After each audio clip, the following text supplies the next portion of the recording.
குழாய் அடியில வந்து ஃபர்ஸ்ட்டு இப்போலாம் எல்லாத்து வீட்டுக்கும் பைப் இருக்கு. முதல்லலாம் வந்து பார்த்தீங்கன்னா, வீட்டுக்கு வெளியில ஒரு 10 பேத்துக்கு ஒட்டுக்கா பைப் இருக்கும்.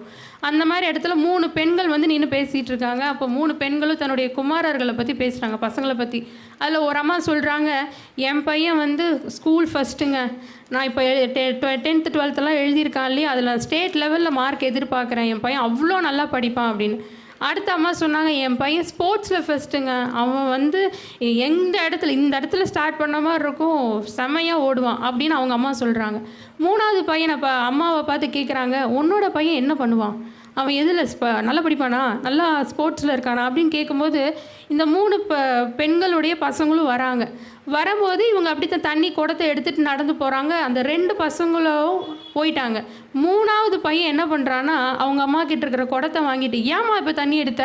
நான் தான் வருவேன்ல" அப்படின்னு சொல்லிட்டு போனானாம். இந்த உலகத்தில நம்மளுக்கு படிப்பு இல்லாம இருக்கலாம். நம்ம இந்த உலகத்தில பெரிய சொல்லக்கூடிய அளவுக்கு பெரிய ஆள் இல்லாம இருக்கலாம். ஆனா கர்த்தர் எந்த தேவையில இருக்கார், அத நம்ம புரிஞ்சு கொண்டோம்னா, நம்ம தான் உண்மையான சீஷர்கள், உண்மையான பிள்ளைகள், கர்த்தருடைய பிள்ளைகள்.